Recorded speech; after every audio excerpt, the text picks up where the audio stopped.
Thiruvananthapuram DCC president സ്ഥാനത്ത് നിന്ന് പാലോട് രവി രാജിവെച്ചിരിക്കുന്നു.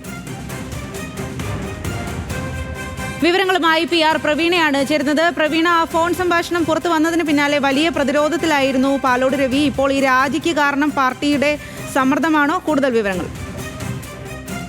പാർട്ടിയിൽ നിന്നും അദ്ദേഹത്തിന്റെ രാജിക്കായി ആവശ്യമുയർന്നിരുന്നു. മാത്രമല്ല യുവജന നേതാക്കൾ അടക്കമുള്ളവർ അദ്ദേഹത്തിനെതിരെ പരസ്യമായി രംഗത്തെത്തുകയും ചെയ്തിരുന്നു.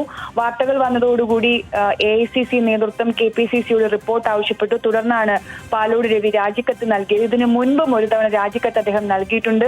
കഴിഞ്ഞ തദ്ദേശ തെരഞ്ഞെടുപ്പിൽ കോൺഗ്രസിനേറ്റ വൻ പരാജയം അത് തന്റെ കൂടി കഴിവുകേടാണെന്ന് ബോധ്യപ്പെട്ടതിനെ തുടർന്ന് രാജിവെച്ചിരുന്നെങ്കിലും അന്ന് രാജി അംഗീകരിച്ചിരുന്നില്ല. എന്നാൽ ഇത്തവണ പാർട്ടിയെ എടുക്കാച്ചരക്ക് എന്നുള്ള വാക്കടക്കം ഉപയോഗിച്ച് വിശേഷിപ്പിച്ചു എന്നുള്ള കണ്ടെത്തലുണ്ടായിരുന്നു. അത് അദ്ദേഹത്തിന് തള്ളിപ്പറയാനുമാകുമായിരുന്നില്ല. അതുകൊണ്ട് അദ്ദേഹം രാജിക്കത്ത് നൽകി. ആ രാജിക്കത്ത് അംഗീകരിച്ചുകൊണ്ട് DCC പ്രസിഡന്റിന്റെ സ്ഥാനം രാജിവെച്ചു എന്നുള്ള അറിയിപ്പ് KPCC ഔദ്യോഗികമായി അംഗീകരിക്കുകയാണ്. അങ്ങനെയാണെങ്കിൽ രാജിവച്ചിരിക്കുന്നു എന്ന് തന്നെ പറയാം.